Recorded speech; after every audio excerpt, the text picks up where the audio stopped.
The News Channel 20 Sports Desk, sponsored by Route 66 Solar. The high school postseason's continued on a beautiful Wednesday here in central Illinois. A great day for baseball, and we have plenty of it. 3 games of action from sectional and regional semifinals coming right up, and we begin tonight over at Pleasant Plains.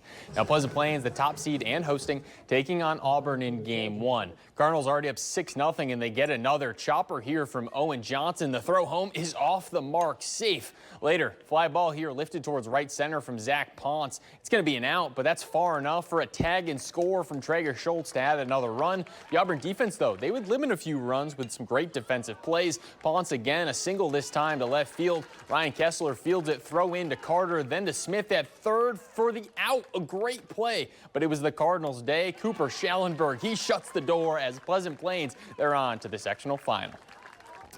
Now, the winner of SHG and North Mac, they take on Pleasant Plains this weekend in the sectional final. Cyclones, they struck first, and it was Carson Butler finding space here in shallow center. That's good for an RBI single for the junior. However, Dylan Clough, he wanted more run insurance, and he would deliver. Well hit right side and through. That good for a run, and a close play coming up at the plate for run number 2. The tag not in time. Antonacci in to score. The Panthers, they would get just 1 run in this game, and it came here from Clark Sanson. Ball lifted to shallow left center. It's snagged, but the run comes in to score. However, SHG, a dominant display there from the Cyclones as they move on, final 12-1. In other 2A sectional semifinal action, we saw 2 schools from the eastern side of our coverage area move on as well. Monticello, a nice 3-1 win, while U-High, they tested Tolona Unity, but the Rockets, they keep on dancing. Final 6-4. In a little 3A baseball from Jacksonville, Cameron Appenzeller with the first hit of the contest and an extra base one at that. He would come in to score a little bit later for the first run as well. Off the bat of Dylan Huff, and it's a mental error, though. Who's covering first? And that gives up a run.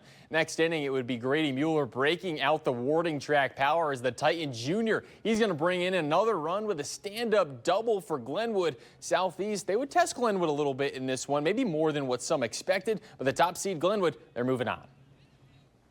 Now, game 2 in Jacksonville went the way of the Crimsons 2-0. And over in Mount Zion, it was Rochester beating MacArthur comfortably. And Mount Zion, the host, they did the same exact thing against Taylorville. Both victors putting up 9 runs in today's games. And a quick MLB note to finish up as the Cubs, they picked up a 2-1 win. But the fun part was it was Champaign native Tanner Gordon on the mound for the Rockies. And he did fairly well despite the loss. 4 2/3 innings, 6 hits allowed, and just 2 runs allowed as well as he took on the Cubbies. But for now, that's us for sports. I'm Sammy St. Jean. Thank you for watching, and make sure you subscribe to our YouTube channel. Be sure to watch more videos from News Channel 20.